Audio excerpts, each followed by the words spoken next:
Esto es Dinámicos e Irreverentes 3.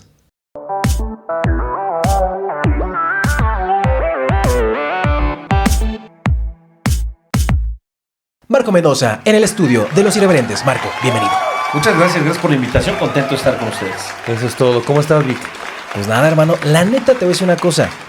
Yo sí pensé que el diputado había dicho, híjole, como que me da un poco de cuscús, de miedo, porque de pronto un día te mandé mensaje y me dijo, no mames, poca madre, sí, la chingada, quedamos un día. Sé también lo atareado que está un diputado. También tienes la dirigencia del PRI. Y la neta dije, bueno, posiblemente pueda hacer agenda o posiblemente le quiere huir al podcast, señor. No, yo nunca le doy la vuelta a nada, con mucho gusto estar con ustedes. A veces cambian los horarios de la sesión o nos ponen alguna comisión, en fin, y bueno, pues eso cambia un poquito la agenda, pero contento de estar con ustedes, listo para platicar de lo que ustedes quieran, con mucho gusto. Oiga, señor, ¿sabe a qué vino este podcast? Pues ahorita lo vamos a descubrir, ¿no?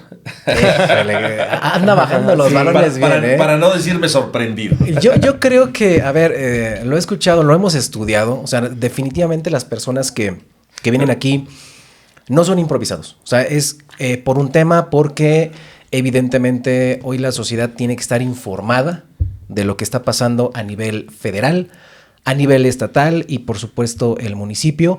Pero vamos a entrar en materia, ¿te parece, amigo? Me parece muy bien. Oye, a ver, cuéntame. Llévame al principio, Marco. Es decir, antes de la etiqueta de político, de la etiqueta del diputado, del dirigente estatal, del revolucionario institucional, ¿dónde empieza la historia de Marco Mendoza? ¿Y qué tendría que conocer la gente precisamente de ese camino para hoy entender el hombre que eres? Mira, yo nací en Tulancingo, pero crecí en un pueblito al que le tengo mucho cariño que se llama San Lorenzo Sayula, en Cuautepec. En la época en que yo crecí, ahí estudié en un kinder rural, en una primaria rural hasta el 5º año, en una época donde las calles no estaban pavimentadas. Me acuerdo cuando llegó la luz eléctrica a la casa de mi bisabuela como un hilito. No había incluso drenaje en el pueblo. Me acuerdo cuando llegó el teléfono. Incluso la televisión, quien tenía televisión, se veía en las noches el noticiero del 2 y párale de contar. Así tuvieras una antena parabólica. O sea, ¿Qué, no había clase mediero? No había cable, o la neta no sí. Había... ¿Clase mediero o más, menos? Pues mira, yo creo que en casa nunca faltó nada. Tampoco sobró. Digamos que... Lo básico. Que normal. Que normal.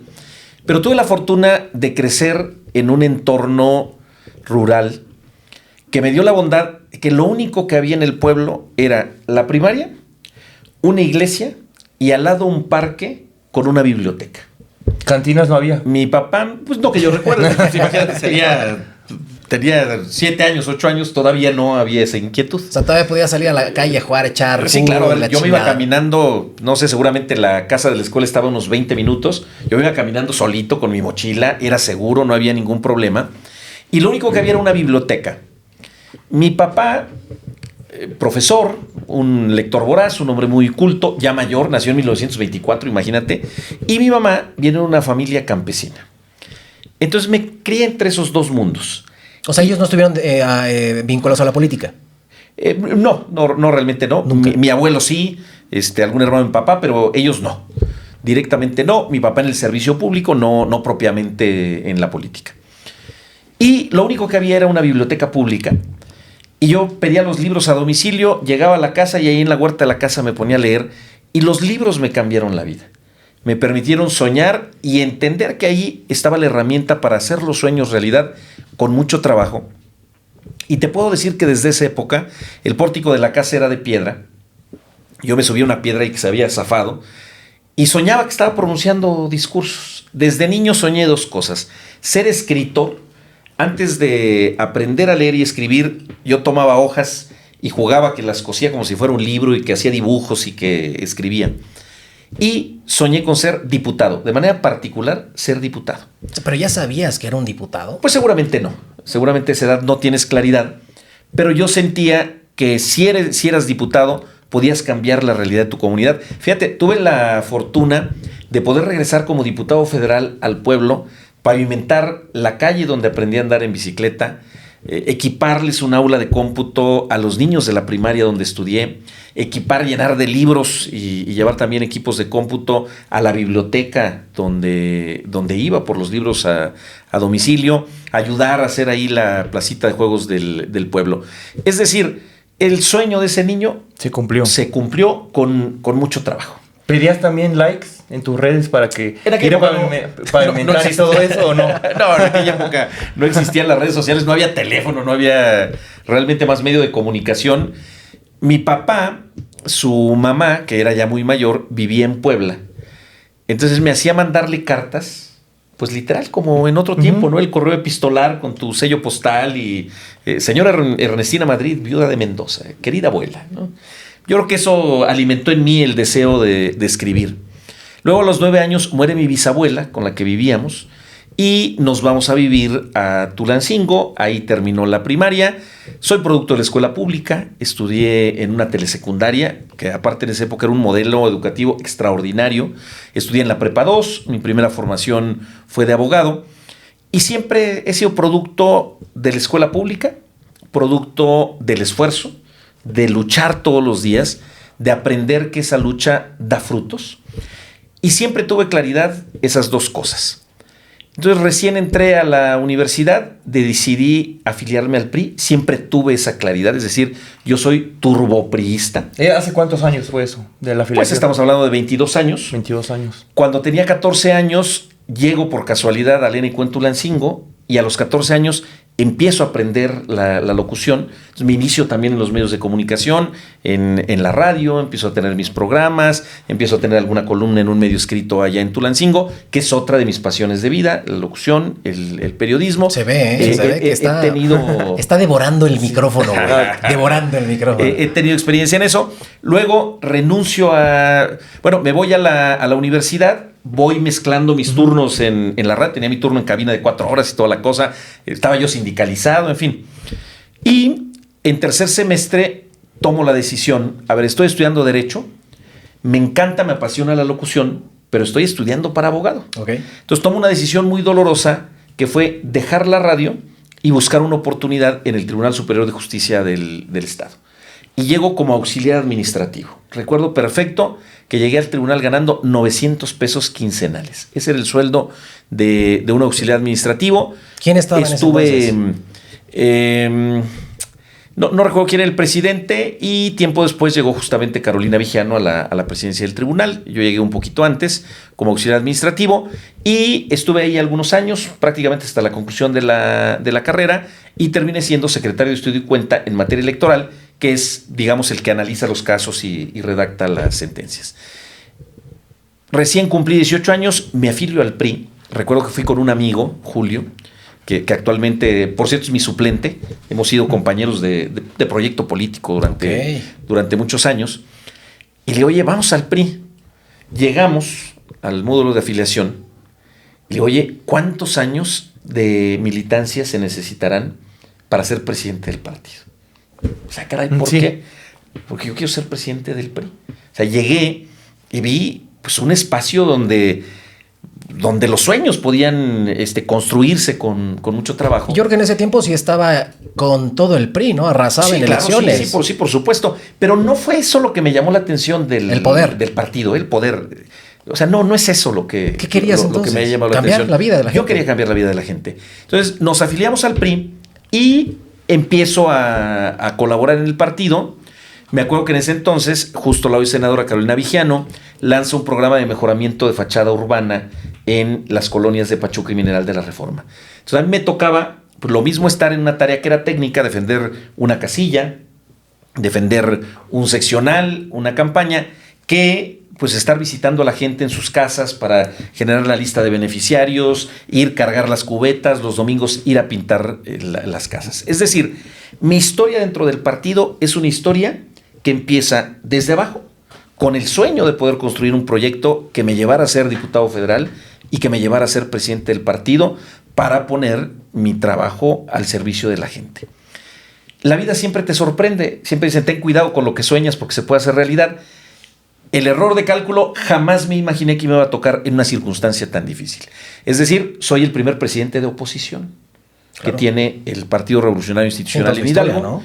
¿No? Sí, claro, en toda su historia, en un escenario donde llegó después de haber perdido la gubernatura, de una situación muy difícil, donde una parte de la dirigencia, desde el poder, traiciona al partido, abandona el partido y llego pues a tratar de levantar al partido del que estoy profundamente enamorado. ¿Crees que con esto, bueno, este contexto que nos estás dando, ha sido la parte más difícil de ser político, de estar en el PRI? O sea, vivir estas situaciones que vive actualmente. Mira, es muy retador, pero a mí me gusta lo que hago, lo disfruto, a mí me gusta ser opositor. Yo no soy un político que se haya forjado desde las mieles del poder. Yo soy un político forjado desde la oposición y en mi camino he tenido muchas responsabilidades, siempre he procurado estar a la altura de esa responsabilidad, tanto en el servicio público, o sea, en medio de esto hay muchos años de lucha y de trabajo. Yo fui durante varias dirigencias en el Comité Nacional subsecretario, prácticamente desde Manlio Fabio Beltrones hasta Claudia Ruiz Massieu. Después con el actual presidente Alejandro Moreno fui secretario adjunto a la presidencia. Tuve la oportunidad de ser delegado en distintas cosas, lo mismo me mandaban a veces con un tema de medios de comunicación o un tema jurídico electoral, en fin, pues digamos que bomberazos de tener encomiendas pues por lo menos en 20 estados del país. Pero si este sí es tu momento más complicado, yo creo, de tu carrera profesional, ¿no? O sea, ya... sí, a ver, es un por momento... donde estás, en el Congreso y en la dirigencia. Mira, todos los momentos han sido retadores. Por ejemplo, como diputado federal, me tocó ser diputado en un punto de inflexión donde el PRI era la bisagra que se opuso a las reformas estructurales que quería hacer en ese momento el presidente Andrés Manuel. Y yo jugaba un rol pues, que era importante para el partido porque yo era el vicecoordinador parlamentario y participaba en la Junta de Coordinación Política. En esa responsabilidad tuve la fortuna de ser consejero electoral en el INE, en la Mesa Nacional, representante del Poder Legislativo. En un momento, a mí me tocó la transición entre la integración de Lorenzo Córdoba y la actual presidenta Guadalupe Tadei. Me tocó ser testigo del desmantelamiento del INE y de transitar de un INE donde la herradura de la democracia, la mesa, el colegiado tomaba las decisiones, a un órgano donde se centraliza y se le da un poder prácticamente absoluto a la presidenta del órgano electoral, y me toca ver cómo Morena empieza a cooptar las instituciones públicas hasta que llegamos a lo que pasó hace unos meses, donde toma el control de los poderes públicos con una mayoría artificial en la Cámara de Diputados, con un albazo al Poder Judicial, quebrantando principios constitucionales. Es decir, nunca ha sido fácil, me ha tocado momentos muy retadores a lo largo de mi vida. A mí me gusta lo que hago, me apasiona, lo disfruto, lo hago con convicción, con compromiso, me gusta. Entonces cuando me dicen, oye, es que está difícil, bueno, yo le llamaría retador. O sea, te has formado a los madrazos, sí, claro, realmente. O sea, a mí no me tocó ese partido poderoso, yo no lo conocí así, que gobernaba todo. A mí me ha tocado forjarme como un opositor. Y trato de hacerlo aprendiendo, preparándome, estando a la altura de la responsabilidad y siendo una oposición no recalcitrante sino asertiva. Yo procuro siempre primero proponer, primero los argumentos, y si no, pues también tengo los arrestos para levantar la voz, para alzarla y hacer que la razón prevalezca. Oye, a ver, creo que para que la gente pueda entender un poco más, sí tenemos que regresarnos, ¿no? O sea, durante décadas el PRI gobernó Hidalgo, 9 décadas, más de 9 décadas. ¿Cuál fue el mayor acierto y cuál fue el mayor error que tuvo el PRI en esos años, señor? Mira, el PRI es la revolución hecha partido. Es decir, en un México convulso, sin orden, sin ley, un México bárbaro, el PRI llega a forjar las instituciones que le dieron estabilidad al siglo XX. Mira, la Revolución Mexicana surge para derrocar el régimen, la dictadura de Porfirio Díaz, estamos de acuerdo. Pero yo me pregunto, ¿cuánto duró la Revolución Mexicana? 10 años, prácticamente. ¿Cuánto tiempo tardó Porfirio Díaz en dejar el poder? 9 meses. Entonces, ¿por qué la revolución se prolonga durante más de una década? Porque era un México convulso, sin rumbo, lleno de caudillos regionales que se levantaban en armas para deponer al presidente en turno. Por eso nos cuesta tanto trabajo entender la Revolución Mexicana, de cómo unas facciones se enfrentan a otros y las dos facciones son nuestros héroes revolucionarios, pero estuvieron enfrentados y en algún momento pelearon unos contra otros. Al final el PRI logra institucionalizar los anhelos de la revolución. La justicia social, pacificar el país, el reparto agrario, los derechos que de manera progresiva a lo largo de las décadas fueron avanzando. Eso creo que es innegable. Y hoy, a la luz del contraste de lo que pasa con Morena, que destruye las instituciones, a la luz de esa destrucción, cobra relevancia este partido que es el artífice del México del siglo XX. Una de las cosas que hay que destacar, durante el siglo XX, mientras países, ya no digamos de Latinoamérica, incluso países que creemos democracias avanzadas en Europa, mientras ahí había dictaduras, había incluso golpes de Estado, en México había estabilidad. Ahora, históricamente el PRI transita de la hegemonía absoluta a la mayoría, de la mayoría a la alternancia. Somos el único partido histórico en el mundo que, tras haber perdido el poder después de haber gobernado tantas décadas, lo recupera 12 años después y lo vuelve a perder. Sí, claro. Y hoy estamos en proceso de consolidar el papel que nos corresponde en este siglo XXI. Pero a eso me refiero, ¿cuál fue exactamente, ahora, sin retórica, señor? ¿Cuál creo que fue el error? ¿Cuál creo que fue el error? Hubo excesos, sin duda. ¿Abusos? Hubo actos de corrupción, hubo abusos, hubo excesos. Hubo un momento en el que hay una ruptura en la comunicación con la base, con la ciudadanía, y no fue capaz el partido de comunicarle lo que había hecho bien, y eso se acentúa pues con lo que hizo mal, porque sin duda hubo, y hay que decirlo con autocrítica, sí hubo excesos desde el poder. Pero ojo, eso no lo cometen los partidos, eso lo cometen las personas con nombre y apellido. Y hoy esas personas se fueron a Morena, están en Morena y desde allá están destruyendo al país. Quienes nos quedamos en el PRI estamos haciendo una lucha comprometida y responsable por devolverle el rumbo al estado de Hidalgo. Y todo aquello que se señalaba, pues nosotros tenemos las manos limpias y estamos haciendo un trabajo responsable para tratar de salvar a nuestro estado. Durante, estas 9 décadas que el PRI gobernó Hidalgo, ¿crees que este periodo tan largo favoreció mucho las prácticas de corrupción y de abuso de poder? Mira, yo creo que siempre va a ser deseable la alternancia. La alternancia es saludable para un país.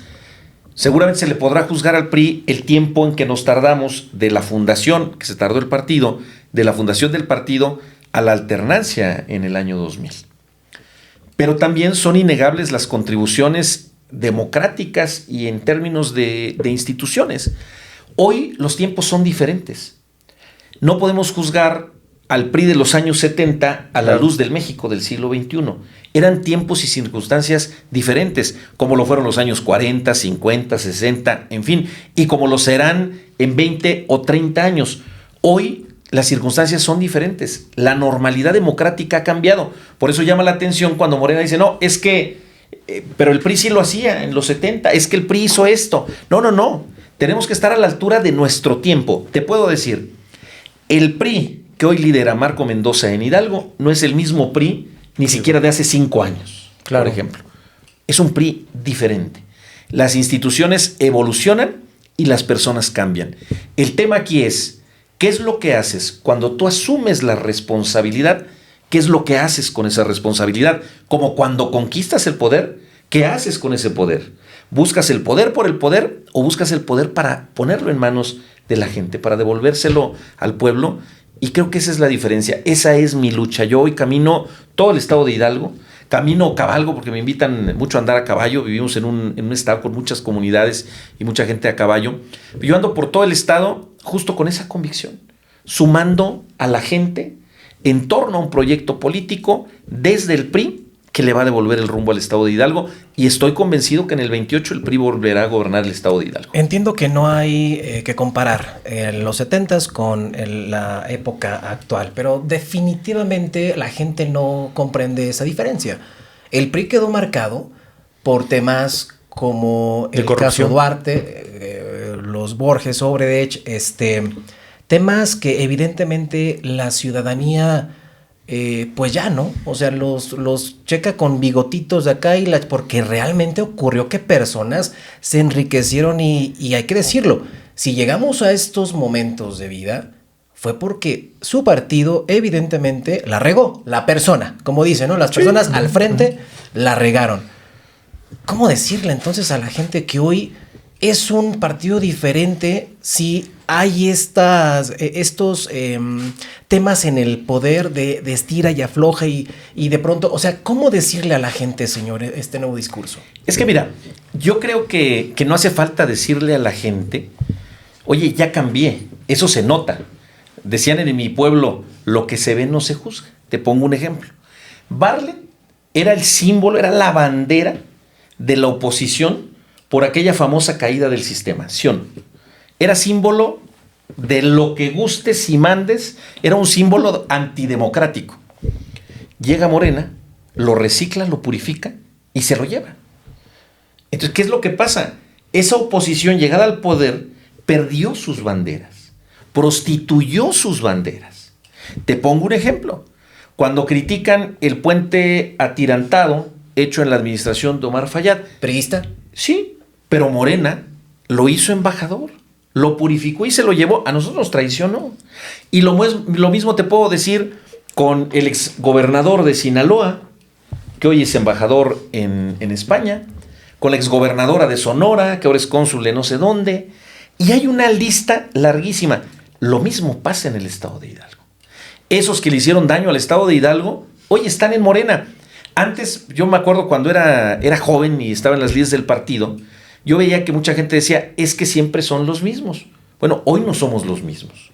Hoy yo represento una generación diferente, que quiere hacer las cosas bien, que tiene las manos limpias y que está caminando el Estado para sumar la voz de la ciudadanía ante la indiferencia de un régimen que se convirtió en lo que juró desaparecer y que le dio la espalda al pueblo que juró proteger. Esa es una realidad. Entonces yo no puedo ir por los municipios, por el Estado, diciendo, es que el PRI es diferente. No, pues yo en sí mismo soy un político diferente que busca hacer las cosas diferente, con honorabilidad, estar bien preparado, a la altura de la responsabilidad, y creo que al final eso pues te llevará a que el juicio de la historia y la ciudadanía pues lo identifique y nos dé su confianza. Durante mi gestión al frente del partido, el PRI ha crecido. Hoy tenemos un posicionamiento diferente al partido que yo recibí y estoy seguro que vamos a llegar al 27 en una situación de competitividad que nos va a permitir recuperar terreno y en el 28 recuperar el gobierno del Estado. Pero ¿por qué? O sea, creo que la gente sí es muy importante. De pronto, sí, claro. A lo mejor hoy, evidentemente, el partido en el poder pues maneja, ¿no? Sus hilos y de pronto politiza los programas sociales y pues ya te chingó en elecciones, ¿no? Pero realmente, ¿por qué la ciudadanía debería de creerle al nuevo PRI? Mira, yo estoy todos los días caminando de la mano de la gente. Mientras el régimen hizo una alianza con intereses oscuros, con la corrupción y con todo lo que hoy vemos que está desmantelando a las instituciones, el PRI en Hidalgo quiere hacer una alianza con el pueblo y con la gente.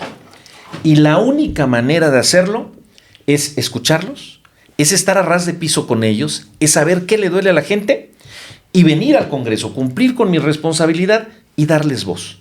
Cuando eso pasa, pues las cosas van cambiando. Y hoy lo veo. Pueblo donde me paro, me dice, oiga, no se rinda. Sí puede. Siga en esa lucha. Queremos que regrese el PRI. Queremos que usted nos siga representando. Yo busco representar al Estado de Hidalgo, no solamente con un tema de cumplir un anhelo. No, ese anhelo es producto de querer transformar la realidad que vive el Estado de Hidalgo. A mí no me interesa el poder por el poder. Yo quiero llevar al PRI al gobierno en el 28 para devolverle el poder a la gente y darle rumbo a este estado. Mira, Hidalgo es un estado con una ubicación extraordinaria.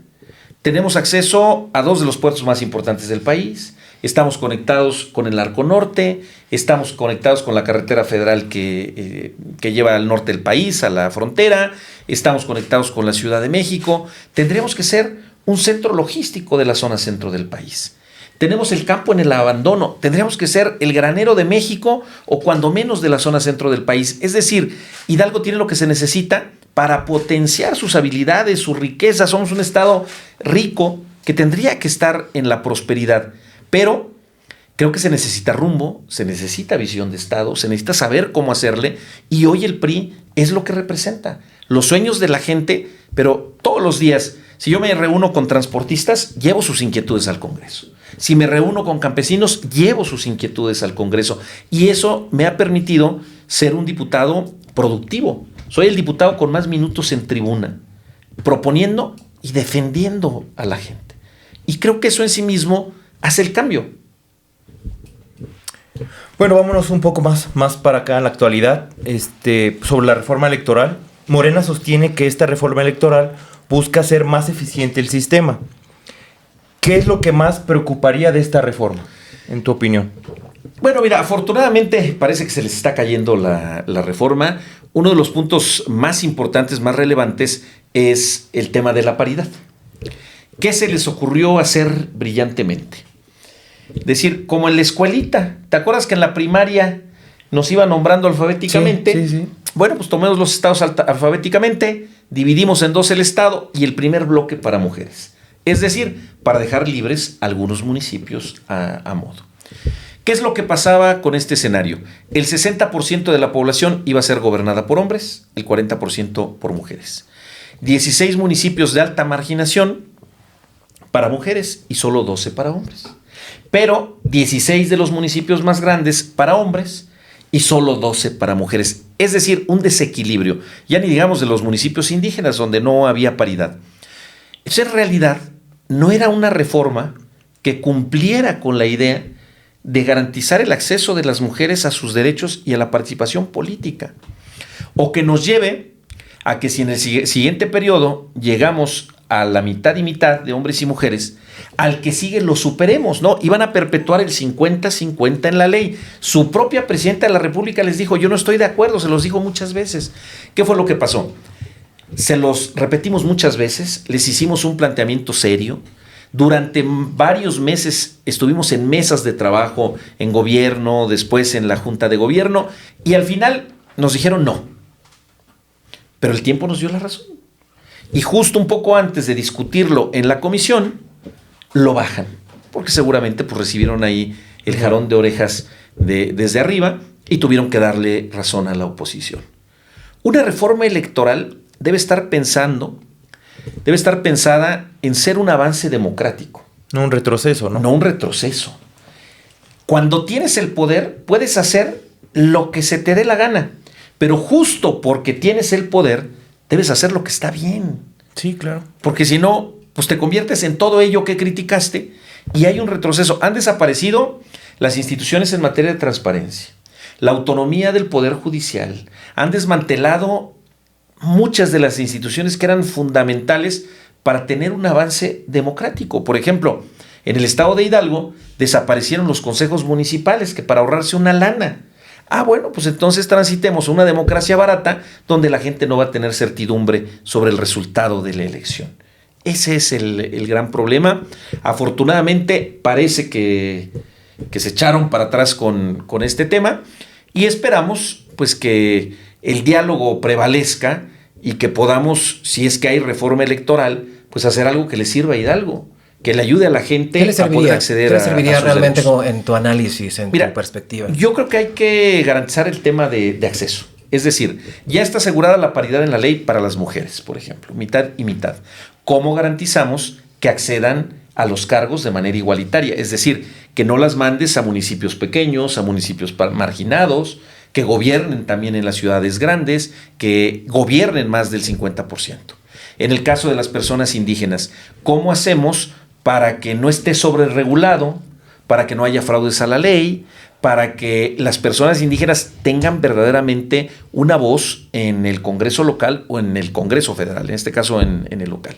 Las personas con discapacidad, tenemos que regular quién califica la discapacidad, es permanente, es temporal, ¿Es total, es parcial, bajo qué términos, en qué condiciones? ¿Cómo hacemos que los jóvenes tengan una representación efectiva en el Congreso, en los municipios? El PRI, por ejemplo, tiene establecido en sus estatutos que 1 de 3 candidaturas es para personas jóvenes. Esto nos garantiza que tengan una representación acorde a la población, la tercera parte de la población. Y así lo mismo con migrantes, con adultos mayores. Necesitamos hacer que la gente participe políticamente.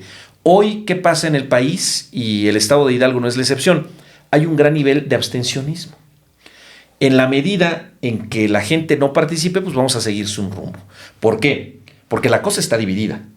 Hay una parte del país que respalda al régimen, pero la otra mitad no está de acuerdo con el régimen y quiere un cambio profundo. Necesitamos hacer que la gente salga a votar. ¿Cómo lo logramos? Haciendo que participen, que se sientan representados, que su voz no solo sea escuchada, que su voz sea replicada en donde se toman las decisiones y que sepan que sí hay de otra, que sí podemos ganar, que el PRI le puede ganar a Morena, que Morena no es invencible y en función de ello, pues que salgan a respaldar esa que puede ser la diferencia. Señor, hace unos días precisamente, aunado a este tema, la senadora Carolina Vigiano precisamente aseguró que detrás de esta propuesta estaba un conocido empresario aquí en el estado de Hidalgo. ¿Tú compartes esta acusación? Es decir, ¿qué elementos tiene el PRI para sostener un señalamiento tan complejo y evidentemente pues a ese nivel, ¿no? Mira, en la campaña pasada, la hoy senadora, cuando fue candidata a la gubernatura, vivió una de las elecciones más violentas en la historia de este país. Después de la elección, el INE salió a decir que había sido la candidata más violentada del país. Esa violencia se fraguó necesariamente, ¿a quién beneficiaba? Pues beneficiaba al candidato de Morena. Más aún, el propio presidente de la República, en ese momento Andrés Manuel López Obrador, en 7 o 9 ocasiones salió a decir, es que si gana Carolina en Hidalgo, va a desaparecer los programas sociales. Incluso le ganamos en tribunales, ordenaron una medida cautelar para que el presidente y la presidencia de la República bajara los contenidos y también Morena, porque eran mentira. Y al final no hicieron caso, pues porque en este país no se le sanciona a un presidente de la República. Es impensable.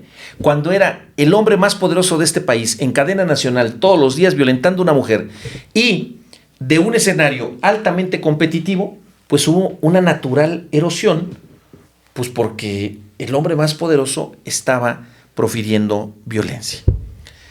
Y basta ver cómo se mueven los intereses económicos en el Estado, cómo se mueven los contratos, ese edificio fastuoso, los intereses detrás, la presencia en distintos gobiernos, y en función de eso, bueno, pues ustedes lo saben como medio de comunicación, siempre hay una voz que narra lo que ocurre, aunque tarde o temprano los elementos de prueba saldrán a la luz. Los ancianos bereberes en el desierto, en el Sahara, dicen que las mentiras son como los espejismos, tarde o temprano se desvanecen. Y eso pasa en los medios de comunicación.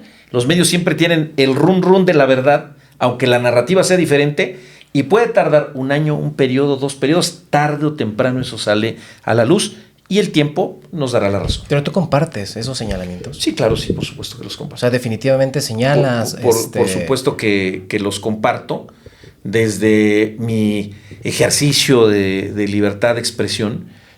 Por supuesto que los comparto. Porque hasta ahora no tienen los pruebas. Creo.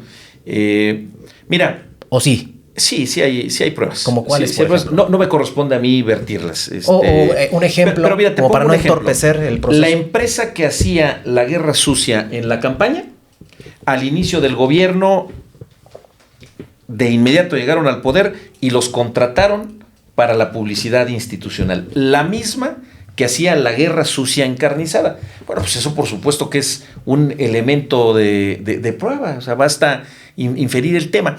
Y así hay muchos elementos que estoy seguro que en su momento saldrán a la luz y además la gente lo sabe, lo conoce y lo reprueba. ¿Crees que está gobernando este empresario, conocido empresario, en lugar del señor gobernador, posiblemente? ¿O es el que toma decisiones fuertes? Mira, yo no sé hasta qué punto pueda tomar decisiones, pero te puedo decir, hay secretarios de Estado que incluso se quejan del papel que juega. O sea, me queda claro que el titular del Ejecutivo es el titular del Ejecutivo, pero hay secretarios de Estado que incluso en confianza me han dicho, o sea, oye, es que juega este papel, pues que no tendría que jugar en la toma como el que toma, o sea, el que toma las decisiones fuertes. En la toma de decisiones. Pues yo no sabría si las fuertes o no fuertes, pero al final, pues tiene un papel preponderante que excede pues cualquier facultad pública, ¿no? También hace unos días, pues tú denunciaste públicamente que un presunto funcionario de la Secretaría de Gobierno investigó información sobre ti y de tu familia. ¿Qué ocurrió para que la gente entienda esta parte? Mira, me marca una persona... Como tipo de espionaje, está cabrón. Me marca una persona y me dice, oye, a ver, te lo tengo que decir, fíjate que un conocido me marcó y me pidió información pues, personal, ¿no? Ya sabes, nombres de tu familia, mis hijos, a dónde van, dónde estudian. No era el Coppel seguramente, o debes ahí en Electra, cabrón, algo así, porque luego te andan buscando de cada pinche el tienda. El Coppel tiene mi dirección, no creo que batallara para cobrarme. No hay bronca. Y ya. Pasa un rato y me habla otra persona. Me dice, oye, fíjate que me habló un conocido pidiendo exactamente lo mismo.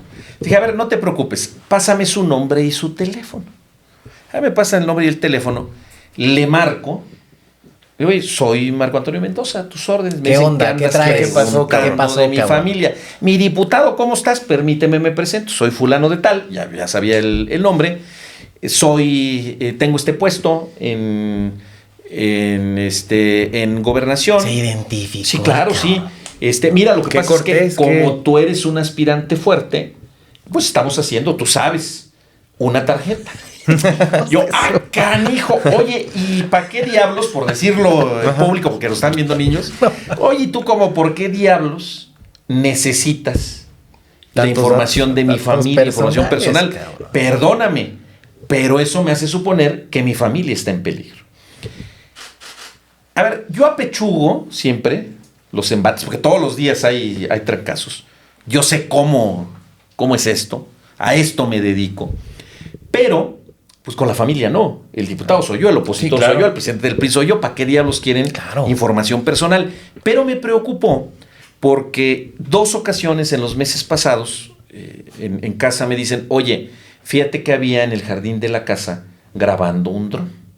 Adentro, no sobrevolando.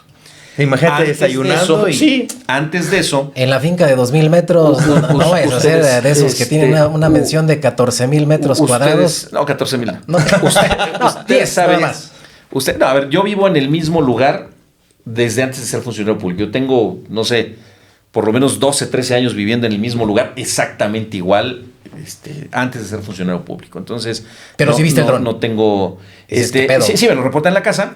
Unos meses antes. No sé, como un mes y medio, antes una cosa así. Ustedes saben que monto a caballo.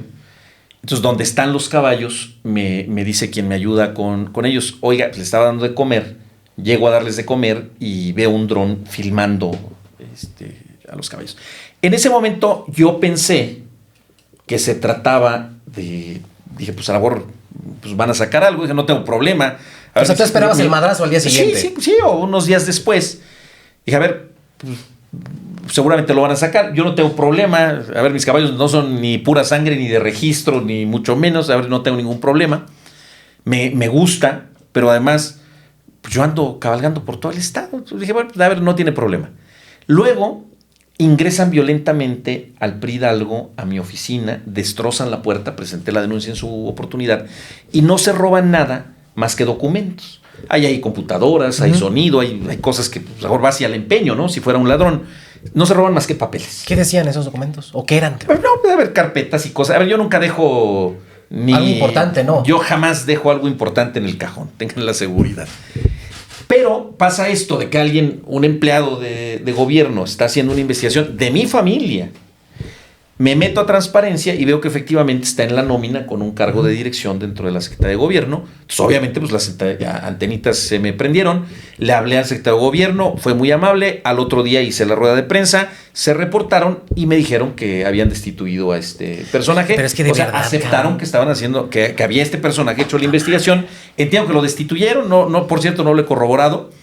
Pero bueno, pues sin duda es algo grave. ¿Para qué diablos puede tener connotación política? Pues a dónde van mis hijos. Sí, la cuestión familiar no tendría nada que ver, cercana. ¿No? Oye, no, pues si el opositor soy yo. Entonces, por eso fue que me atreví a denunciarlo. Pero el gobierno sí lo atendió a la brevedad. Sí, a ver, el secretario lo atendió y me dijo, oye, efectivamente, pues sí, este funcionario indebidamente estaba haciendo esa investigación, ya lo destituimos, te digo, no lo he corroborado, pero bueno, pues Oye, pero tú sabes, cabrón, que si se mueve algo por abajo, arriba no van a saber. O sea, es absurdo, güey, pensar. A ver, también lo hacía el PRI. O sea, definitivamente en los gobiernos priistas se hacían como todos. Lo del espionaje. Sabían dónde te movías, sabías con quién sí, con quién no, teléfonos intervenidos. Evidentemente esto eran prácticas de su partido, señor. También. A mí y eso, que hoy las aprendió muy bien Morena. A mí no me tocó. Pero yo no creo, o sea, la frase favorita de Morena es que el PRI lo hacía. Yo no sé si lo hacía o no. Si lo hacía, estaba mal. Yo no puedo permitir que me lo hagan por una simple razón. Yo no me escondo, no aviento la piedra y escondo la mano. Yo no les ando mandando quien les diga las cosas. Yo se las digo en su cara. Sí. El que recorre el Estado soy yo. El que es opositor soy yo. Con la frente en alto, mirando a los ojos a la gente. Y el que es el opositor soy yo. Es decir, yo ni traigo un brazo acá oculto o bots. No. Yo si quiero decir algo lo digo en mis redes sociales. Entonces yo creo que si yo ejerzo honorablemente la política, tengo la calidad moral para exigir que conmigo no se metan, porque yo no me ando metiendo con la familia de nadie. Yo lo que hago es hacer mi trabajo de representar a la gente. Y cuando veo que algo está mal en el ejercicio del poder, lo señalo. Esas viejas prácticas entonces se tendrían que acabar. Yo no me meto con temas personales. ¿De espionaje, señor? Pues yo no le llamaría viejas prácticas, yo le llamaría nuevas porque pues están vigentes. Viejas y nuevas se deberían de acabar en la política. Sí, por supuesto. Porque de hecho, a ver, ahorita lo hicieron muy evidente y muy de manera imbécil, ¿no? Pero, a ver, dáselo bravo, soy yo. A ver, siempre se hace, güey. Y más cuando ya viene la campaña electoral y tiempos.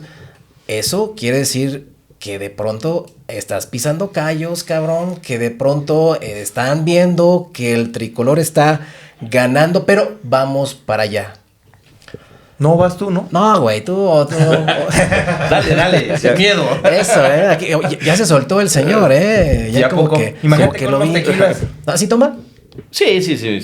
Pero no lo han grabado echando balazos ni nada ahí como el compañero. No. Oye, porque pasa algo curioso. Siempre que ven al podcast, días después pasa algo. Aguas con eso, cabrón, porque está. No uso armas. Mira. No uso armas. ¿Sabes qué? Sí, en los pueblos, pero además yo mismo a ver, el marco que ven en las redes es el marco que van a ver en todos lados. A veces yo subo echándome mi pulque en Xoma, que es algo que aprendí con mi abuelita, que en paz descanse. Eres pulquero. Y que voy a las comunidades y de repente, oiga, una Xoma, a ver, yo siempre lo he dicho, no confíen en un político que no les muestre qué le gusta, qué es, qué hace. O sea, esos tiempos donde el político solo podía mostrar lo público para que nadie se diera cuenta de todo lo demás, yo creo que se acabaron. A mí me gustan los caballos, ando a caballo, me gusta ir al pueblo, echar un pial, subo que ando echando el pial, pero además lo hago de la mano de la gente. Y hoy el PRI está subiendo, están preocupados, pisamos callos. Ojo, les encanta decir el PRI está muerto. Tú no atacas lo que no existe. Sí, la neta. El ataque sistemático es a Marco Mendoza, al PRI. ¿Por qué? Pues porque el PRI está subiendo, el PRI está creciendo. ¿Está ganando territorio, señor? Sí, claro. Por supuesto. Precisamente ahí va mi siguiente cuestionamiento. A ver, a nivel nacional, diversos analistas sostienen que Morena ha concentrado los tres poderes, ¿no? Ejecutivo, legislativo y hoy el judicial, precisamente. Hay quienes incluso afirman que será prácticamente imposible sacarlos del poder. A ver, ¿Compartes este diagnóstico número uno? Y si es así, ¿qué tendría que hacer la oposición? Porque me queda claro que hoy es la única oposición, al menos en el Estado y a nivel nacional. País, claro. ¿Qué tendría que hacer la oposición para demostrar que en México todavía existe una competencia democrática real, amigo? Mira, yo estoy convencido que Morena no es invencible. Y lo hemos demostrado. Tiene todo. No solamente en Coahuila, acaba de pasar, ganamos todos los distritos, pero además la gente, hubo un fenómeno electoral. La gente dio su voto de confianza, el voto útil. Por eso, tanto el PAN como MC se quedaron sin representación en el Congreso en Coahuila. Pero no solo eso, en el proceso anterior, en Veracruz, recuperamos un número importante de municipios. En el proceso anterior en Durango recuperamos una cantidad importante de municipios. Es decir, Morena empieza a desmantelarse. Sale el tema de Rochamoya, que por cierto hoy emitió el INE una resolución para que no se le pueda decir narcopartido cuando tienen ahí a Rochamoya claramente coludido con el crimen organizado. Que le dicen a Alito que baje publicaciones y que no se vuelva a expresar así. Es una vergüenza, hombre. Es una vergüenza de verdad. ¿Qué fue lo que pasó? Hoy, después de ese escándalo, donde la gente se da cuenta que el gobernador era un narcogobernador, ojo, a mí no me han llegado ninguna medida, entonces yo sí lo puedo decir, se dan cuenta que Rochamoya es un narcogobernador y hoy en las encuestas el PRI está arriba. Sí, fue un madrazo. En el estado de Hidalgo. Yo tengo las mediciones y estoy seguro que me atacan porque ellos las tienen. Han perdido en el último año y medio 30 puntos. ¿Siguen arriba? Sí. El PRI ha crecido más de 10 puntos. Es decir, bajo esa tendencia, en algún momento, antes del 28, nos vamos a encontrar y por supuesto que hay tiro para el 28. Se los aseguro. Por eso nos atacan, por eso me investigan, por eso nos quieren perseguir, por eso me difaman, por eso de repente ahí sus enviados, sus bots en redes sociales. Uno no ataca lo que no existe. Y hemos crecido y el mayor termómetro para mí es la gente. El cariño de la gente que se va sumando a este proyecto, que es un proyecto de veras, que es un proyecto con profunda convicción y profundo amor a lo que es nuestro, al estado de Hidalgo, a nuestras raíces, a nuestras tradiciones, a nuestra gente, a lo que nos gusta, a lo que somos, a lo que debiéramos representar en este país. A ver, Hidalgo necesita un buen gobierno. Y hablando de este tema del gobierno en la actualidad, a este gobierno de Julio Menchaca, ¿qué calificación le pondrías? ¿Y cuáles han sido sus aciertos y sus principales errores? Bueno, pues yo lo reprobaría. Para empezar, yo creo que hay una deuda inmensa en materia de seguridad. Hoy empezamos a ver cosas que antes no se veían en este estado. Embolsados, secuestros, levantones, narcomantas. Eso no se veía. El tema del huachicol pues sigue siendo alarmante, se salió de control. El tema de infraestructura y obra pública, lo platicábamos hace rato, el estado está lleno de baches. De verdad que es impensable. ¿Cómo vamos a desarrollar un estado pues lleno de baches? ¿Cómo vamos a hacer una torre para las oficinas gubernamentales si no podemos tapar los baches? Yo hice una propuesta de 1,500 millones de pesos para ir a reconstruir Lotomí-Tepehua con la vaguada monzónica. Las comunidades siguen destrozadas, los puentes siguen abajo y resulta que estamos haciendo un edificio. O sea, yo no puedo bajo ninguna circunstancia aprobar o señalar que hay algo bien cuando hay asignaturas de esa magnitud. Decían algunos que eran más de 1,400 obras, que había un cambio evidentemente muy generacional, tanto desde Osorio, tanto de Olvera como de Fayad, y que hoy se había hecho pues prácticamente el doble o el triple de lo que se habían hecho en los gobiernos priistas. ¿Sí? Pues que nos digan dónde están. Yo no las veo. Yo ando por todos los pueblos. Es más, fíjate que voy a hacer una dinámica. Voy a preguntarle a la gente, porque yo ando municipio por municipio, pueblo por pueblo, oye, ¿qué obra nueva hay aquí? O sea, porque una pavimentación de 200 metros, bueno, pues naturalmente cada periodo pues vas avanzando, ¿no? Hay cosas que sí o sí pues están etiquetadas. No. Obras que cambien la vida de la gente. Obras que tú digas, oye, es que hay un antes y un después en el pueblo, porque mira, nos desarrollamos gracias a esto, porque es lo que nos ofrecieron, ¿no? Yo eso no lo veo, perdón. Para empezar, pues en los municipios importantes... ¿Cuáles son las principales demandas, baches, perdón que te interrumpa, en los pueblos cuando vas a...? ¿Qué te piden? Mira, yo he sentido el tema de los baches, es un tema. Sería como número uno, o sea, el tema de la inseguridad, el tema del agua. Están permitiendo rellenos sanitarios cuando el mundo está transitando hacia plantas procesadoras de basura. Aquí nos quieren poner un relleno sanitario en Tula, además en las inmediaciones de mantos acuíferos que van a contaminar el agua que toma la gente, que consume la gente, que da vida. Es verdaderamente increíble que eso pueda pasar en un estado que nos dicen pues que va avanzando, ¿no? Que va avanzando. Yo, perdónenme, no lo veo. Si hoy tuvieras enfrente a la presidenta Claudia Sheinbaum, ¿cuál sería la primera pregunta que le harías?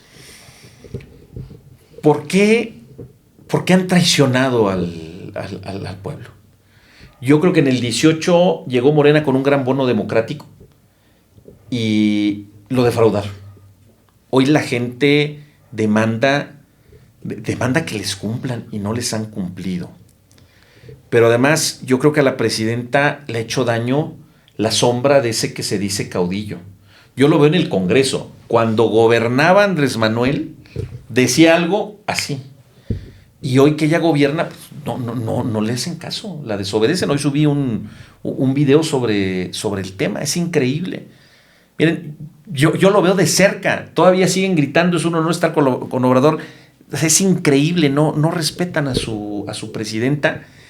Y eso ha hecho que haya una profunda fractura y que se estén destrozando entre ellos.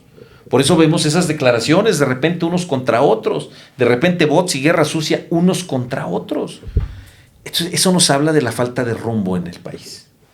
En Hidalgo pues ya empezó la conversación rumbo al 2027. Ya viene, papá, ¿eh? Ahora sí. Se va a poner bueno, ¿eh? Se va a poner bueno, chinga. Andan varios adelantaditos. ¿El PRI con quién sí estaría dispuesto a crear una alianza y con quién no? Específicamente, señor, ¿con qué color? A ver, ¿con quién no? Así de primero muertos, por supuesto que no con Morena, no con el Verde, porque por ahí decían, oye, y sí, no, y sí, claro que no, pero jamás, así, ni en el universo más alterado. No con Morena, no con el Verde, no con el PT, no con ningún aliado del régimen, porque son lo mismo. Es una realidad, son lo mismo. Nuestro presidente Alejandro Moreno lo ha dicho muy claro y de manera enfática: somos un partido que privilegia la alianza por el bien del pueblo de México, por el bien del pueblo de Hidalgo. Estamos dispuestos a hacer una alianza con partidos de oposición, si eso sirve para sacar del poder a Morena. ¿Ha habido ya pláticas que lo vamos a hacer? ¿Algún naranjita, algún azulito, algún nuevo partido, no sé? Pues no. A ver, ¿acercamiento? No, en este momento no. O sea, te puedo decir que no. La propia ley prevé los plazos para hacer eso y en su momento pero acá en un cafecito, acá un mensajito. Yo me llevo bien con todos. Una chelita. Yo me llevo bien con todos. A veces hacemos frente común o en el Congreso o hacemos frente común en el órgano electoral para impugnar cosas, pero bueno, ya llegará todo a su tiempo. De momento mi responsabilidad como presidente es preparar al partido para que sea competitivo, para que vayamos solos. Si las circunstancias nos permiten que haya alianza, bueno, estamos dispuestos a que la haya. ¿Tienen los mejores perfiles, señor, para la próxima? Tenemos los mejores perfiles y tenemos a los más preparados. Mira, te puedo decir, no va a haber una sola candidatura donde el PRI no postule candidatos. Vamos a postular en todos porque llevo muchos meses, trabajando para poder tener a nuestros perfiles y echarlos a andar en los municipios. Vamos a postular en todo. Omar Fayad fue uno de los últimos gobernadores priistas, evidentemente. Usted dice que traicionó al partido. Hoy está fuera, evidentemente, de las bases. Hoy está fuera de la institución. ¿El PRI le falló a Fayad o Fayad le falló al PRI? Pues imagínate si le falló el PRI, que lo hizo gobernador, lo hizo senador, lo hizo diputado federal, lo hizo procurador, lo hizo secretario de Educación Pública. Yo creo que hubo una ingratitud hacia el partido y una falta de honor porque traicionó al PRI, entregó al Estado a fuerzas oscuras. Quisiera que adentrara en eso. O sea, lo premiaron ¿por qué traicionó? ¿No? ¿Hay temas a lo mejor que pactó a nivel nacional? ¿Sabe algo de eso? Mira, a ver, yo creo que es evidente. Lo hicieron embajador. O sea, no lo hicieron embajador de manera gratuita. El ex senador Nabor acaba de declarar. Julio Menchaca le instruyó operar para que él fuera embajador. Oye, pues si es tu antecesor y es de un partido diferente y hay adversidad política, pues no, tú no andas operando para que sea embajador, ¿verdad? Entonces, pues es claro que hubo un pacto de impunidad. Se entregó al Estado. Dirían, sí, claro. Dirían en mi pueblo, no tengo pruebas, pero tampoco dudas, aunque en este caso pruebas hay muchas. Bueno, pues actualmente Carolina Vigiano sigue siendo una de las figuras más influyentes dentro del priismo hidalguense. ¿Quién toma las decisiones hoy en día en el PRI? ¿Usted, Marco Mendoza o Carolina Vigiano? A ver, el presidente del PRI Hidalgo es Marco Antonio Mendoza Bustamante y Carolina Vigiano es secretaria general del PRI nacional. A veces le hace mucha cosquilla a la gente o quieren atacarme con eso. No, es la secretaria general. Claro que tengo interlocución con ella. O sea, ¿por qué les asusta que nos reunamos, que platiquemos, que nos pongamos de acuerdo? Es la secretaria general. ¿Pero quién manda, señor? Es senadora, ¿A quién Hidalgo? Es senadora de la República. Yo soy el presidente del partido. Pero ojo, buscan atacarnos con eso porque nos reunimos, porque platicamos, porque hacemos equipo, porque caminamos juntos. A ver, espérame, no nos hagamos. No es natural, es natural la reunión, pero definitivamente, ¿quién es el que... A ver, toma la decisión, señor. Yo soy presidente del partido, pero ojo, ella es secretaria general del PRI a nivel nacional. Yo, por supuesto, que platico tanto con Alejandro Moreno como con Carolina Vigiano, porque son la dirigencia nacional. El PRI no es un partido local. El PRI es un partido nacional, tiene una dirigencia nacional y tiene una dirigencia local. Yo soy el presidente del partido. No obstante, los dos han sido respetuosos de mis decisiones y de la forma en que yo imprimo mi sello, tanto en hacer política como en ser dirigente del partido. Pero yo siempre acudiré a quien esté en la dirigencia nacional, por supuesto. ¿Por qué? Porque somos un partido nacional. Yo veo y reconozco en Alejandro Moreno a mi líder de partido, porque es el presidente nacional. No somos un partido local. Y el PRI siempre camina de manera monolítica, en unidad.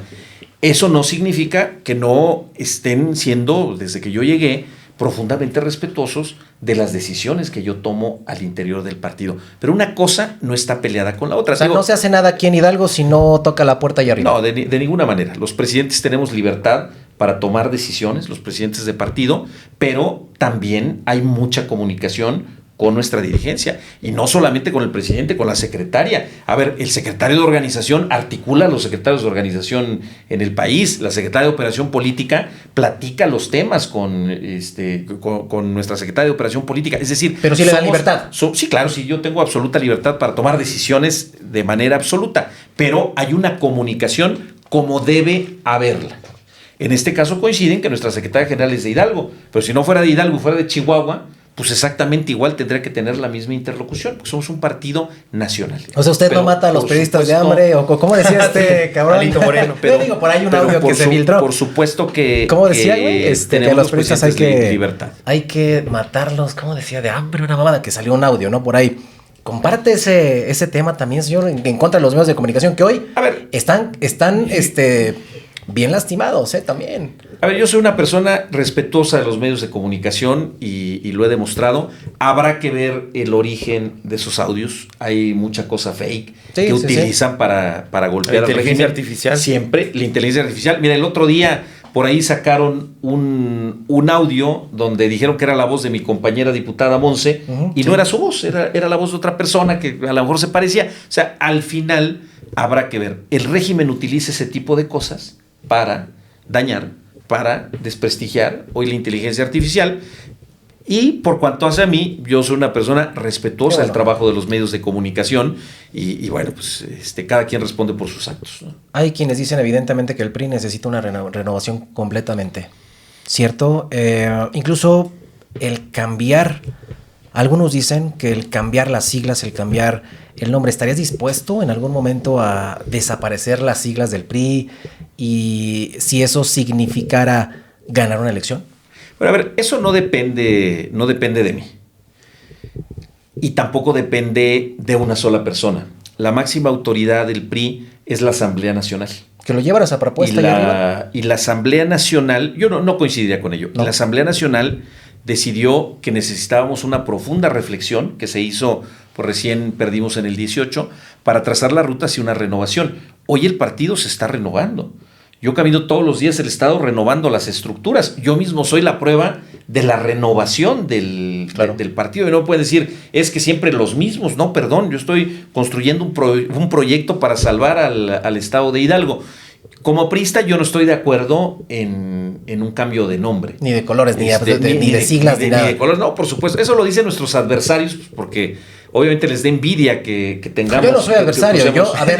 Lo que estoy diciendo es que evidentemente me cuando tú, que eso se dice cuando tú llegas a un pueblo pública, y te lo digo porque evidentemente tenemos el pulso, tú hablas del PRI en cualquier comunidad y te lo garantizo y salimos ahorita donde quieras, evidentemente... dicen, no mames, son unos ratas, son esto, son lo otro. Te vomita la gente cuando tú le vas y le dices del PRI. Evidentemente, por eso te lo preguntaba. Yo ando en las comunidades, en los pueblos, con mi chamarra roja. A mí la gente me recibe con los brazos abiertos.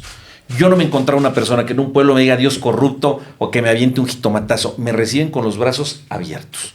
Seguramente habrá quien no lo haga, pues porque están en Morena, porque son nuestros detractores. Okay. Pero el PRI tiene una presencia importante. Yo a donde me paro he sido bienvenido y bien recibido. Y ando con mi chamarrita roja, con el logo, orgulloso de mi partido. Nuestros adversarios tratan de hacer creer que la gente está en contra del PRI. Eso no es cierto. Tenemos una votación importante, tenemos un respaldo importante de la ciudadanía. Yo te puedo decir lo mismo. Yo voy a todas las comunidades y me dicen, oiga, es que en Morena salieron bien corruptos. Oiga, es que son ineptos, es que no dan resultados. Sí. Queremos que se vaya, queremos que regrese el PRI. Entonces, todo es subjetivo, depende del cristal con que lo mires y depende de dónde te pares. Pues si te paras con morenistas, pues te van a hablar pestes. O sea, pero no se paren lugares ustedes de Morena. No, a ver, no tendría por qué hacerlo, ¿verdad? Pues para ganar terreno, señor. Yo me paro con la gente, con la ciudadanía, y esa ciudadanía me dice, queremos que regrese el PRI al gobierno. ¿Qué le dirías tú a un joven de 20 años para que se afiliara al PRI? Mira, somos el único partido político que tiene esta acción afirmativa para jóvenes, donde una de cada 3 candidaturas, es decir, el 30%, la tercera parte de las candidaturas es para jóvenes. Aquí hay participación política. Aquí no estamos por el bailecito, por el discurso fácil. Hoy los jóvenes están preparados, son reflexivos, vienen con nosotros, tenemos un gran número de jóvenes. Te puedo decir, acabamos de hacer un simulador parlamentario que organizó el presidente de la Comisión de Defensoría de la Militancia, que tiene 23 años. Tengo regidores de 19, 20, 23 años. Hay secretarios del comité de 25, de 26. Es decir, el PRI es un partido donde todas las generaciones se encuentran. A mí me pasó siendo diputado federal. Cuando yo empecé en esto, era imposible a los 22 años ser diputado federal. Cuando llegué a ser diputado federal, por cierto, fui diputado joven, ¿qué edad tenías? De 35 años. Todavía entraba ahí en la rayita del concepto de joven. Tenía un compañero de 93 años y una compañera de 22 años. Y en medio estábamos todas las generaciones. Somos el único partido que tiene las puertas abiertas para todas las generaciones, para todas las expresiones, para todos los puntos de vista, para todas las formas de ver a un país tan diverso en torno a los mismos valores y a los mismos ideales. Ese es el PRI. Y por eso hoy los jóvenes se acercan al partido. Tengo muchos jóvenes en las secretarías que hacen un trabajo extraordinario, como también hay gente mayor y gente madura, y experiencia y juventud, jóvenes maduros, chavorrucos, en fin, de todo un poco. Yo le decía la pregunta, señor, porque algún ex candidato, precisamente hablando de la pasada contienda, Benjamín Rico, lo veíamos que se desvinculó completamente de los colores y ya no llegaba como tal al discurso y al lugar de campaña, evidentemente porque se quería desvincular de manera institucional. Yo por eso lo preguntaba, señor. Y perdió. O sea, esa es la realidad. Yo, ¿sabes? En este proceso en el que he sentido el crecimiento del PRI, a mí me da mucho orgullo del PRI, pues con mi chamarra roja. Y la gente dice, échale ganas. Si no me pongo la chamarra roja, pues a lo mejor pues habrá quien... O sea, hoy sí se porta los colores... Sí, claro, con mucho orgullo. Con mucho orgullo. Ustedes verán en los eventos, tanto desde la dirigencia nacional hasta nuestra militancia, y el color rojo, y es para nosotros un símbolo de orgullo. Mira, una persona que dice estar en un lugar, pero esconde el nombre, el logo, el color, pues en realidad nunca estuvo.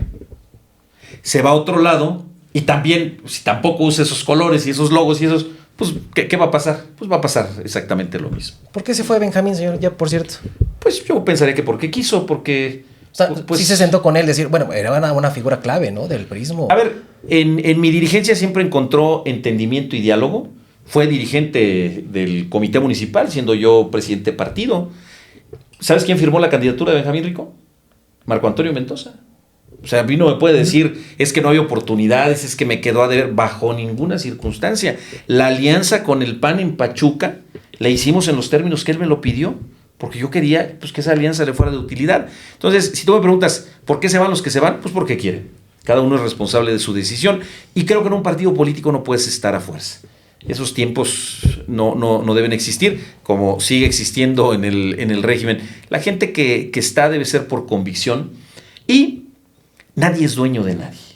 No va a haber una persona que diga, no, es que si Marco se fuera, Marco se va a llevar al prismo. No, hombre, el prismo es el prismo, nadie es dueño de la gente. El PRI tiene una vida propia, el PRI es de la militancia. ¿Nunca se va a ver del PRI usted? No, jamás. En Morena jamás. No, hombre, pero... No lo vamos a ver nunca con jamás, los chalequitos guinda. Ni por equivocación, ni en el sueño más bizarro, jamás. ¿Tiene ropa guinda Jamás, o no? bajo ninguna circunstancia. Fíjate que antes de que existiera Morena, sí me gustaba el color. En cuanto salió... La quemó. Me salen ronchas. De la chingada. Está bien, señor. Pues vamos a tener con una pequeña sorpresita aquí. Una dinámica que hacemos Una con dinámica. Pongo unas preguntas rápidas. Muy bien. ¿Torta o guajolote? Ah, hombre, guajolote tulancinguense, 1000 veces. ¿Cerveza o pulque? Pulque, arriba Hidalgo. ¿Bosque o playa? Bosque. Y los de Hidalgo, maravillosos. ¿Café con Alito o con Carolina? Con los dos. ¿Fayad o Menchaca? Ninguno de los dos. ¿Jorge Reyes o Andrés Velázquez? Ninguno de los dos. No son de mi partido, no tendría por qué. ¿Mentor político? Opinar. Bueno, he tenido varios. Sin duda, Alejandro Moreno, Carolina Vigiano, Rubén Moreira. He tenido buenos maestros en la política. ¿Cuál ha sido tu peor error dentro de la política que tú consideres? Mira, yo creo que a veces confiar en la gente. Yo siempre parto de la confianza. Okay. Y ha sido un acierto, y al mismo tiempo a veces te das cuenta que te equivocas. Okay. Pero no por ello debes dejar de hacerlo. Yo siempre parto de la confianza, pero no falta el que se pasa de vivo y te dice, mira, yo con el PRI a morir, y a la primera... Oye, ya lo ves con Morena, ¿no? Hazme favor, mira. Pero bueno, ahí sí hicieron una depuración y se llevaron lo peorcito, entonces al final no estuvo tan mal, ¿no? Pero también es un acierto confiar en la gente, porque he tenido pues, resultados también maravillosos. ¿Familia o trabajo, como última? Familia. Yo creo que si un político te dice otra cosa, pues no confíes en él. La familia siempre está primero. ¿Por qué? Quien no ama a su familia y quien no hace algo pensando en su familia. Es decir, yo hago las cosas pensando, ¿esto va a hacer sentir orgulloso a mis hijos? ¿Esto le va a gustar a mis hijos? ¿Esto me va a permitir mirarlos a los ojos? Quien diga lo contrario, pues simplemente estaría mintiendo. La familia tiene que ser el motor para honrar a la familia, y entonces pues puedes ayudar a los demás y puedes hacer proyectos que sirvan y que engrandezcan a tu estado. A veces hay mucha falsa postura, pero creo que la familia siempre debe estar en el centro. Como en todo lo que hago está mi familia y consecuentemente las familias hidalguenses. Si hoy tuvieras que apostar todo tu patrimonio, Marco, ¿apostarías a que el PRI volverá a gobernar en Hidalgo en los próximos años? El PRI volverá a gobernar Hidalgo, le va a devolver el rumbo y le vamos a dar el futuro que merece este estado y las familias del estado de Hidalgo. Estoy completamente seguro de ello. Ya convenciste a Jaro, mira cómo te está viendo. A ver, ¿dónde me afilio? Jóvenes de 20 años. Abraham, dale la gorrita para que se la ponga. Aquí traigo unas hojitas de afiliación. A ver ahorita si para la acá. foto me la pongo. A ver si voy acá, güey. No, a ver, sí. Son muy solicitadas esas gorras, ¿eh? Ah, sí, mira, ya claro, está. Ya lo convenciste, Marco. Vota PRI. Está bien, Marco Mendoza. Pues híjole, pues gracias por atender gracias. Llamado de los irreverentes. ¿Algo que quieras agregar que no te haya agradecerles por el espacio. Yo creo que espacios como este abonan a la democracia. Siempre es importante el diálogo. Es parte fundamental del quehacer público, y en la medida en que haya medios que con libertad puedan preguntar lo que se les dé la gana, y nosotros como servidores públicos tenemos el deber de contestar siempre y de hacerlo además con la mayor convicción. Yo los felicito, es un gran espacio, me sentí muy a gusto, un poquito acalorado. Sí, es que traes la chamarra. Sí, caray. ¿Qué crees? Que vengo de una comunidad y hacía bastante frío, entonces... Oye, pero varias preguntas sí diste la vuelta, ¿eh? No, sí. Le sabe. Se la sabe, contesté con el Cora aquí. Eso es todo. Y creo que es lo que busca la gente. Si en algún momento ustedes creen que están ganando territorio, porque digo, así es lo que se está viendo desde acá. Pues es que es lo que tienen que hacer. Sí, claro. Simplemente, a ver, cabrón, soy este, soy el otro, porque de pronto aquí me vienes a lo mejor un discurso y ya te estamos viendo que la mansión y que la trocota y que esto y que el otro. No estoy en desacuerdo con la prosperidad. Exactamente, no la abundancia, pero de pronto no hay. Mira, pero tampoco una falsa austeridad. O sea, oye, nos venden un discurso de austeridad y casi de 12 millones de pesos. Y resulta que la cosa es diferente. No, yo creo que la gente quiere personas auténticas. ¿Cuánta lana tiene Marco? ¿Cuánta lana tiene Marco? En su cartera. En mi cartera trae como 2,500 pesos. Pero dices, es que ya no uso cartera. Pero realmente sí ha crecido esa fortuna o a lo mejor esa lanita en el banco. No tengo dinero en el banco. O sea, te lo puedo decir con absoluta transparencia. No tengo dinero en el banco. Tengo mi forma de vida porque pues yo siempre he trabajado en las distintas dimensiones de no solamente el quehacer público, sino como escritor, como abogado y demás. Pero no soy un hombre de fortuna bajo ninguna circunstancia, pero también creo que hay que luchar por hacer realidad los sueños y por sacar adelante a la familia con honor, con dignidad, con decencia. Yo no he tenido a mi cargo recurso público, o sea, no has manejado lana. O sea, a mí no me ha tocado manejar recurso. Ya cuando te toque no le vayas a dar pellizcos. Donde vivo, yo vivo ahí, te digo, desde hace unos 13 años, antes de ser diputado local, antes de ser diputado federal, antes de ser presidente del PRI. Okay. Es decir, yo soy una persona que tiene las manos limpias. ¿Y qué viene para Marco? Futuro. ¿Te vamos a ver? Sí, ¿en algún puesto? Espero seguir en ¿Quieres Tulancingo? ¿Quieres algo federal? ¿Algo allá a nivel federal? Mira, mi mayor sueño como hidalguense y como priista es algún día poder encabezar el destino de este estado para devolverle el rumbo y para darle a Hidalgo lo que merece. Y voy a luchar con todas mis fuerzas, con toda mi convicción, con todo el alma y con los valores que aprendí de mis padres para lograrlo y que el día que ocurra esté a la altura de la responsabilidad. Te vamos a ver en el 2030, ahí. Seguramente. Como principal. Y si llegas como gobernador, sí vienes para acá, si regresas al podcast. Sí, claro, a ver dónde firmo. A ver, pero grábalo, porque, híjole, mira, están grabando 5 camaritas aquí, Pues muchísimas gracias, Marco, de verdad. Gracias, un gusto. ¿Dónde te pueden encontrar en redes sociales? Estoy como Marco.Mendoza en Facebook, en Instagram, en X, en TikTok. ¿Bailas también en TikTok? No bailo. No bailo. Mi caballo sí baila, pero yo no. ¿Sí? OnlyFans. OnlyFans no. Pues Abraham, ya dile que lo cae. Sería incapaz de cometer ese improperio a la gente. No creo que haya mucho público. Estoy en todas las redes, yo manejo mis redes, contesto de manera personal mis redes. Demostrado conmigo. A veces de repente, se me fue este mensaje por alguna circunstancia. Yo a todo el mundo siempre le doy mi teléfono, contesto directamente, trato de tener un contacto directo con la gente. Así cuando me contactaste, pues fui yo el que te contesta. En fin, me gusta lo que hago. Lo hago con pasión, con compromiso, lo disfruto, lo hago porque creo en lo que estoy haciendo. Entonces, Marco, pues muchísimas gracias, amigo. Nos vemos. Redes sociales, hermano. Roberto Navarro, todas las redes. Y Víctor Zelaya, y nos vemos en la próxima.